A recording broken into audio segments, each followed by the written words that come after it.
Eu trabalhava numa fábrica que fazia os motores elétricos de ar-condicionado. Tá. Então tinha desde motorzinho pequenininho, assim, de ar-condicionado pequeno, até ar-condicionado de trem, né? Que era os que eu trabalhava. Os brasileiros iam lá para pegar no pesado, né? Na linha pesada. Então os motores elétricos dessa linha de ar-condicionado de trem, eles pesavam 17 quilos. Então eu entrei lá, comecei a trabalhar. Os caras te tratava legal lá, por ser... bom, você é descendente de japonês. Sou descendente. Mas é brasileiro. Mais brasileiro. Chegava lá, os caras te tratavam legal, era mais esquisito, porque assim, tu não é branquinho e tal, tu parece mais um cara ali de Okinawa. E lá tem um preconceito, né? Esse negócio de pessoal de Okinawa. Na verdade, eu sempre fui... O japonês, ele é muito educado. Apesar de ser muito rigoroso, né? Ele é muito rigoroso, assim, mas ele é muito educado. A coisa você estranha bastante quando você... Depois eu levei minha família e tal... Em 2015, né? Meus 5 filhos, foi lá uma tropa, eu e minha esposa e 5 filhos. E eles ficaram impressionados, assim, o povo japonês é muito educado. Então eles nos tratavam bem, apesar de serem muito rigorosos, né? Assim, e eu sempre brinco, né? Eu fiquei meio sem identidade, porque aqui no Brasil todo mundo chamava japonês, né? Eu cheguei lá, todo mundo chamava brasileiro. Eu falei, pô, não decidi se eu sou japonês ou brasileiro. Mas, obviamente, eu sou um brasileiro descendente de japonês. Mas eles sempre me trataram muito bem. Então, quando eu cheguei lá, eu fui trabalhar primeiro numa prensa hidráulica que prensava o estator, que é a parte de fora, né? Depois eu fui para fazer a parte de dentro, que é o rotor e tal. Trabalhei em todas as áreas que fazia esse motor. Eu era muito, muito bem tratado, mas eu era meio rebelde. Cheguei até a fazer uma mini greve lá, né? De 2 dias. Organizou os caras lá até da CUT, era da CUT japonesa? O pessoal fala assim, você é um cara do mercado financeiro. Quando eu entrei no Banco América do Sul com 15 anos de idade, e eu achei que eu ia entrar como office boy contínuo, e eles me contrataram como escriturário. Fiquei 4 anos no banco, fiz 8 greves. Na última eles me demitiram. E como eu fui para o Japão para ganhar dinheiro, eu fazia faculdade de Direito na Universidade Federal, né? E aí eu podia trancar por 2 anos, falei, eu vou para o Japão, fico 2 anos, depois eu volto e continuo estudando. E eu fui justamente por causa do Plano Collor, né? O Plano Collor ferrou todo mundo, inclusive eu que tinha cartão de crédito para pagar, e lá naquela época, assim, o cartão de crédito não pagava no mês, no outro mês dobrava, né? Sim. Inflação de 83% ao mês, tá? Era uma loucura. Não sei se você se lembra, mais ou menos dessa época, era uma coisa... Isso foi o quê? 91, 92? Plano Collor em 90. E aí... Em 90 eu tinha 5 anos. 5 anos. O cara já estava indo pro Japão trabalhar. Aí em 1990 os caras... O Collor confiscou a poupança, as empresas ficaram sem dinheiro, né? Não podia ter dinheiro líquido em conta corrente, aí ficou 3 meses sem me pagar. Ficou 3 meses sem me pagar, e meu cartão de crédito, você imagina. Ficou impossível de pagar também. Ia ter que vender um rim, né, para pagar o cartão de crédito. Aí tava naquela primeira onda de brasileiros pro Japão, eu liguei para uns amigos e falei, tem uma vaga aí. Não, pode, se quiser, só manda os documentos. Aí eu fui pro Japão para pagar meu cartão de crédito. E eu tranquei para ficar 2 anos, e lá no Japão você ganha o dobro se você trabalhar à noite. Ah, tá. E aí eu fui, obviamente, comecei a trabalhar de dia e eu fiquei pedindo, deixa eu trabalhar à noite e tal, né? Não, porque eu era bom, eu sempre fui um cara muito dedicado no que eu faço, né? Então eu era um cara bom ali no que eu fazia. Eu fazia meu negócio sempre primeiro que os outros e ajudar os outros, na linha de produção toda e tal. Então, assim, os trabalhadores da linha gostavam muito de mim. Quem não gostava muito era o líder da linha, que eu ficava enchendo o saco dele. Eu quero trabalhar à noite, quero trabalhar à noite. Mas tu falava japonês com os caras? No início, não. Tinha um tradutor. Mas depois eu aprendi lá, né? Essa conversação, nada melhor de se aprender a falar do que morar no local, né? E aí chegou um momento que os caras não queriam me atender. Eu falei, quer saber, bicho? Eu sou um cara importante aqui na linha, porque eu sei fazer tudo, faço bem. Amanhã eu não vou vir trabalhar. Toma. Aí fiquei no alojamento. Daí a pouco foi o diretor da fábrica, foi lá no alojamento com a tradutora. Eu já entendi o que eles falavam, mas é bom nesses lugares assim que convenientemente você finge que não está entendendo. Né? Aí ele foi com a tradutora lá, me fez eu acordar, tal, não sei o quê, levou eu na fábrica, fez uma reunião, falou assim, e eu falei, não vou trabalhar. O cara falou assim, não, mas porque não pode, aqui no Japão não é assim. Eu falei, mas eu não sou japonês, sou brasileiro. Eu vim aqui pagar dinheiro, eu quero trabalhar à noite. Não, mas não tem vaga, não sei o quê. Não, eu quero trabalhar à noite. E outra, eu já tenho outro emprego. Porque naquela época tinha uma disputa muito grande por mão de obra, né? Tanto que eles vinham buscar aqui no Brasil. Não, você tem outro emprego, você pode me demitir aí, pode assinar minhas coisas aí, amanhã eu já tenho outro emprego. Não, pelo amor de Deus, você não pode sair daqui. Aí... Conseguiu um emprego agora à noite? E a tradutora falou assim, você não pode falar isso aqui, japonês não gosta. Eu falei, não tô muito preocupado com isso, eu vim aqui pagar dinheiro. Aí os caras cederam. Falou, não, então tá bom, você trabalha essa semana, termina lá na sua linha e tal, na outra semana você você pode assumir outra posição, você pode trabalhar à noite. Aí assim eu consegui trabalhar à noite, aí, putz, ganhava o dobro e tal, e era a minha intenção. Melhorou. Aí eu fiquei 2 anos e voltei pro Brasil, né? Aí foi quando eu entrei na Xerox do Brasil. Aí eu trabalhei 1 ano e meio como funcionário e logo eu participei de um processo seletivo grande na empresa, tinha 40 pessoas lá para selecionar para ser executivo, era vendedor. Representante de marketing, que eles chamam, né? Você entra como terceirizado, depois você vira funcionário, representante de marketing, depois eu participei de um processo seletivo, eles estavam escolhendo 4 executivos. Puta, e a Xerox era, assim, na minha época, assim, era avançadíssimo, assim, os processos dela, né? Aí fomos todos, na época, para Brasília, para fazer um processo de seleção, entre 40, e me selecionaram. Aí virei executivo da Xerox, fui enviado para Uberlândia para abrir a filial da Xerox lá. Foi uma época que a Xerox do Brasil estava crescendo muito, né? Que era, básico, estamos falando de máquina copiadora, que hoje em dia, copiadora, inclusive, todo mundo tem em casa. E a Xerox, na verdade, na época dominava, né? Na década de 90, a Xerox ainda dominava o mercado. Assim, 90% do mercado era da Xerox ainda, né? E aí, até porque o nome era sinônimo de cópia. Sim, né? sim. Aí ele tirou a Xerox. E aí eu fiquei 13 anos como executivo da Xerox, né? 13 anos. 13 anos. Numa multinacional americana. Uma multinacional americana. Aprendi de tudo, eu era da área de operações, marketing e vendas, né? E como é que tu foi parar no mercado financeiro? Cara, e logo depois? Eu já operava o mercado financeiro como operador. Eu gostava de fazer operação. Tu mesmo por você, para fazer o teu dinheiro? Eu conhecia bem o mercado financeiro. E quando eu saí da Xerox, eu até pedi para sair, porque a Xerox começou a fazer um monte de reestruturações. Foi quando a Xerox começou, enquanto companhia, a afundar, né? Tanto que a Xerox hoje é case assim, de empresas que já dominaram o mercado e não dominam mais. Como foi a Kodak, né? Na época de máquinas fotográficas, né? Como filme, revelação. E a Xerox também é um desses casos. Falou, uma empresa que tinha 100% do mercado, que ela fez de errado? Então são cases para estudar o que não fazer. Fez de errado? Porque eu acho que, bom, pelo menos no caso da Kodak é um pouco mais fácil, que assim, cara, simplesmente as fotos agora são tiradas num celular de forma digital e não precisa mais de todos os processos que precisava. Tem muito o que fazer, tem? Tem, cara, acho que foi falta de visão. Você sabe que a Apple nasceu, você pegar os filmes que já fizeram sobre Steve Jobs, e ele mesmo fala que ele pegou as tecnologias dentro do laboratório da Xerox, né? A Xerox tinha o maior laboratório de cientistas do mundo, chamava Palo Alto Research Center. Tinha 500 cientistas dentro lá. Você pegar o filme do Steve Jobs, mostra quando ele vai lá dentro do laboratório. Assistirei esse filme, não vi ainda. Ele construiu um Macintosh com toda a tecnologia que a Xerox tinha. E a Xerox tem até uns documentários mostrando os próprios engenheiros da Xerox ali meio ressentida com a própria empresa de não ter utilizado aquela tecnologia e ter deixado o Steve Jobs usar a tecnologia, né? Entendi. Tem os filmes do Steve Jobs, mostra ele indo lá. Então houve vacilação mesmo. Os caras tinham como se adaptar e não correr atrás. Tinha, porque a Xerox ela tinha uma visão muito que o mundo ia ser copiadora e impressora. Então tudo que era desenvolvido de tecnologia, eles achavam que aquela tecnologia tinha que ser incorporada na copiadora e impressora e não criar uma outra coisa. O touchscreen que tem no telefone foi inventado pela Xerox, né? Você pegar as máquinas nessa época, antes de surgir tudo isso aí, as máquinas Xerox tinham touchscreen. Você selecionava as coisas, tudo no touchscreen. Os ícones foram criados pela Xerox. A interface gráfica foi criada pela Xerox. O mouse foi criado pela Xerox. O mouse? O mouse. Tudo isso tem, né, nessa história, nesse filme do Steve Jobs, mostra tudo isso, né? Ela já tinha inventado tudo isso. Só que o Steve Jobs foi lá e falou, pô, isso aqui tem uma outra aplicação. Tem até um vídeo no YouTube que é conhecido de uma discussão, uma conversa entre o Steve Jobs e o Bill Gates, né?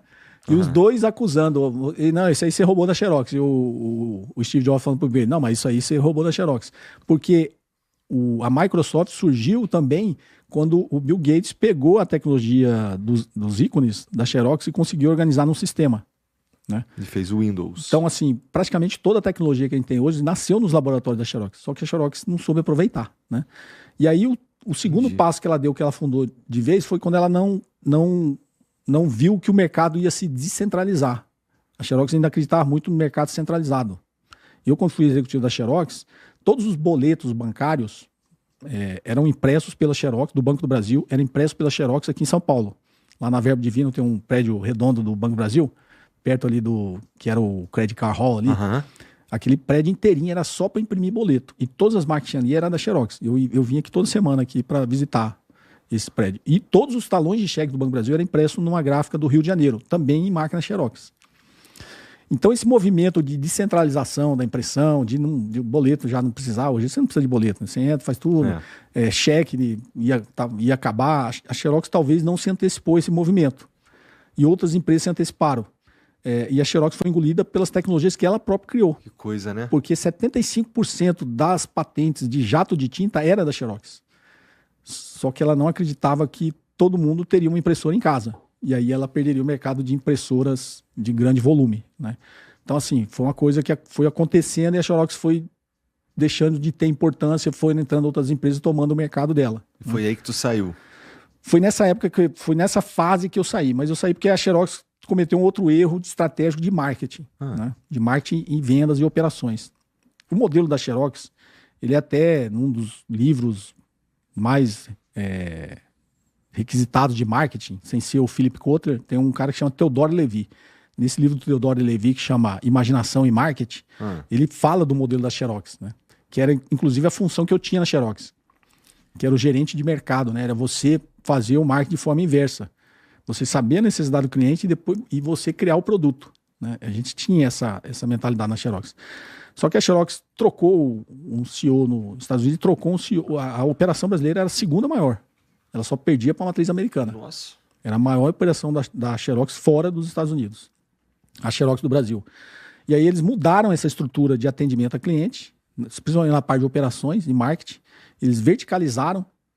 Então, eu quando fui executivo da Xerox, eu tinha quase que o poder máximo que o cliente queria. Então, eu fui da filial Bancos. Eu cuidava do Banco Brasil e da Caixa. A filial Bancos era aqui em São Paulo. Então, tinha um executivo que cuidava só do Itaú, tinha um executivo que cuidava só do Unibanco, tinha um só do Santander. Na época tinha a HSBC e eu era o cara que cuidava do Banco Brasil e da Caixa, porque ficava em Brasília. Porra, esses aí são grandes pra caralho. O Banco Brasil era o maior cliente da Xerox do mundo. O Banco Brasil chegou a ter 25 mil equipamentos da Xerox. Quando começaram a lançar os primeiros terminais ATM de caixa eletrônico, as impressoras que tinham dentro desses ATM era tudo Xerox. Dentro dos primeiros terminais ATM. Todas mais de 5 mil agências do Banco Brasil tinham impressora e copiadora da Xerox. Então, ATM, ele tá falando do caixa automático, lá que você mesmo vai e resolve o teu próprio problema. Isso. Obrigado, Automated Teller Machine. Isso. Olha aí. É bom estar com um professor de inglês aqui. E aí a Xerox chegou a ter 25... o Banco Brasil chegou a ter 25 mil equipamentos da Xerox. Então é o maior cliente da Xerox no mundo, o Banco Brasil. E eu cuidava do Banco do Brasil na época, né? E aí a Xerox começou a cometer esses erros. Então, como eu cuidava do Banco Brasil, quem tinha o poder máximo era eu, tanto que eu me reportava pro presidente da Xerox, né? Então, se o Igor era o diretor lá de tecnologia do Banco Brasil, vinha falar, tem que mudar isso, e eu tecnicamente achava que era possível, eu tinha uma equipe que podia refazer todo o planejamento ali, e aí eu levava para a Xerox e a Xerox fazia aquilo ali, entendeu? Só que a Xerox veio com um negócio de verticalização. Então, todo mundo que era subordinado a mim, deixou de ser subordinado a mim e começou a ter uma vertical na matriz. Então, era o cara de alto volume, você reportava para o diretor de impressoras de alto volume. O cara, impressoras de descentralizadas de baixo volume. Aí tinha uma outra diretoria e tal. E esses caras tudo reportavam a um diretor. E aí eu deixei de ter uma certa autonomia frente ao cliente, o que o cliente queria. E aí a Xerox cometeu esse erro que aí você tinha um conflito de interesse interno na empresa. Então, imagine, o cara tinha uma impressora de alto volume. Tinha um cara que tinha interesse da Xerox de manter a impressora de alto volume. Aí o cara de pequeno volume tinha interesse de descentralizar. E aí começou a virar uma bagunça sob o ponto de vista do marketing e de operações. E aí a Xerox cometeu um outro erro, trouxe um francês para ser o presidente da Xerox Brasil. Aí esse francês, cara, foi por causa desse cara que eu saí da Xerox. Depois ele saiu, foi demitido, foi até processado por assédio moral, assédio sexual. Nossa, o cara era escroto contigo. Não, o cara era um boçal, cara. Ele quando chegou no Brasil, aí ele falou assim, ó, quero ir lá no Banco Brasil. Ele achava que... E aí eu sempre fui meio, assim... Eu sempre soube, assim, das relações que você tem que ter e da humildade que você tem que ter com o cliente. Eu falei assim, pro vice-presidente da Xerox, eu falei assim, cara, o nome desse cara era... Não vou falar o nome dele, mas o primeiro era François, não sei. Aí eu peguei e falei assim, fala pro François que não é assim não, o Banco Brasil não é a banca de revista, assim, eu quero ir lá amanhã. Não é assim, né? Tem que marcar, a gente tem que ter um planejamento e tal. E eu tinha um bom relacionamento com o presidente do banco, eu tava no Banco Brasil todo dia, né? E aí eu fui, na época o presidente do banco chamava Cássio Cassebe, era um cara que tinha vindo do mercado, era um cara muito bom. E aí eu falei assim, ó, se quiser eu marco daqui um mês, tal. E esse presidente Xerox falou, não, você tem que ir lá, eu quero ir lá semana que vem. Não, não é assim. E aí esse vice-presidente falou, pô, Cobra, me ajuda aí, o cara tá me enchendo o saco que ele quer ir. Eu falei, então faz o seguinte, eu vou mandar um material, a gente era muito organizado, né? Sobre estrutura de vendas. Aí eu tinha tipo um relatório, assim, com várias páginas sobre tudo sobre o Banco Brasil, toda parte de equipamentos, cada contrato, cada tipo de relacionamento que a gente tinha, uma estrutura de relacionamento com o banco, com quem falava, quem influenciava, tinha tudo isso aí, né? Que a gente... E aí eu peguei e mandei para ele, falei, ó, manda ele ler isso aí, eu vou marcar a reunião para dia tal. Tá? Aí marcou. Chegou no dia lá, aí ele começou a fazer umas perguntas, falei, esse filho da mãe nem leu o que eu mandei, né? Putz. Aí ele entrou François no meu... vacilão. Porra, vacilão. Aí ele entrou no meu carro e tal, aí eu olhei pra ele, aí ele perguntou um negócio, falei assim, você não leu o relatório? Ele, não, fala aí. Aí eu fui falando, e eu fui ficando puto que eu ia falando, e esse cara, ele era meio... Ele tinha aquela visão de colonizador, um francês colonizador. Então ele achava que isso aqui era a República das Bananas, pra ele fazer turismo sexual. Porque aí eu tava no trânsito, aí eu tava falando com ele tava olhando pra mulher do carro lá, não sei o quê. Depois, quando desceu, ele ficou olhando pras mulheres na rua. Oxe. Eu falei, cara, esse cara vai me dar um trabalho, né? Aí cheguei, tava lá o presidente do banco, 2 vice-presidentes do banco me receberam. Aí eu entrei na reunião. E aí, naquela época tinha tido um escândalo da Enron e da WorldCom. A Xerox, eles até tentaram envolver, mas a Xerox foi a empresa que ajudou a desenvolver uma lei que chama SOX, que é Sarbanes-Oxley. É uma lei que restringe muito você ter fraude contábil em empresa, justamente pelo escândalo da Enron e da WorldCom. E aí, nessa Sarbanes-Oxley, você tem muitas coisas que você não pode antecipar para o mercado, tipo, qual vai ser seu lucro, qual vai ser seu, assim, publicamente. Mas, óbvio, entre 2 presidentes você pode falar, né? Aí o presidente do Banco do Brasil perguntou assim, na hora do quebra-gelo, né? Mas vem cá, quanto vai ser, né, o faturamento da Xerox esse ano e tal? Aí esse Francisco pegou, olhou pro cara e falou assim, não te interessa. Oxi. Aí ficou esse silêncio assim, 1 minuto de silêncio, todo mundo. Aí eu entrei para quebrar o negócio. Assim, não, cara, na verdade ele não sabe falar português direito ainda. Não é que ele quis dizer assim que a gente não pode falar. Eu expliquei essa história, você sabe, teve aquele escândalo da Enron, da WorldCom, a Xerox ajudou a criar a Sarbanes-Oxley e tal, e a gente tem umas restrições de não poder falar, mas óbvio que eu posso falar para você. E eu peguei e falei para ele os números, né? Mas aí acabou a reunião, né? Ficou naquela, tipo... O maluco foi escrotaço com o maior cliente do mundo. Nossa, achou que tava falando com o cara da banca de revista da esquina que tinha uma maquininha copiadora. Aí... continuou tal, aí a hora que o negócio ia começar a engrenar, e o presidente do Banco do Brasil de novo foi tentar ser simpático e falou, vem cá, o que você tá gostando do Brasil, tal, o que você tá achando? Diga o que ele falou pro cara. Tô gostando das mulheres. Cara, aí acabou a reunião, né? Esse maluco é um bostão de bosta, né? Nossa, acabou a reunião, tal, aí ficou tchau, aí saindo da sala da presidência do banco, aí o presidente do banco me puxou assim, falou, Cobori, não traz esse cara nunca mais aqui, bicho. Cara, eu saí... Mas não foi nem um pouco uma reunião pra porra nenhuma, Nossa, então. Era melhor não ter tido. Aí depois eu falei com o vice-presidente da Xerox, eu falei, tá vendo que eu não queria levar esse idiota lá? Aí eu contei que ele fez, falei, não acredito que ele fez, cara. E isso daí foi o começo do fim da tua... Foi o começo, aí a partir disso eu falei, cara, daqui é ladeira abaixo, a Xerox não vai melhorar nunca, né? Com um presidente desse... Esquece, né? Aí eu comecei a viabilizar minha saída. Eu tinha renovado um grande contrato no Banco Brasil, dava uma comissão excelente, aí a Xerox também começou a querer criar a regra de não pagar a comissão. Eu era o gerente nacional dessa conta, eu renovei um contrato de 5.000 máquinas, né? Então, acho que a Xerox, inclusive, achou que não ia renovar, eu entrei e renovei. Fiz um puto trabalho ali técnico para conseguir renovar, né, de negociação, e aí eles começaram a falar que não ia pagar. No final eles pagaram, mas depois que me pagaram, mudaram a regra. Eles botaram um teto, né? Que ninguém podia ganhar mais do que um teto. Uhum. E o segredo da Xerox sempre foi a boa remuneração para os vendedores, né? Para quem fazia os negócios na empresa. Eu falei, não, daqui ladeira abaixo eu fiquei negociando minha saída. Aí eu saí da Xerox e eu fiquei 1 ano só estudando economia e finanças. Fiz todos os cursos da bolsa, tirei certificação. Nessa época aí? Já era pai? Já tinha meus 5 filhos, pô. Entendi, tá. Já tinha meus 5 filhos.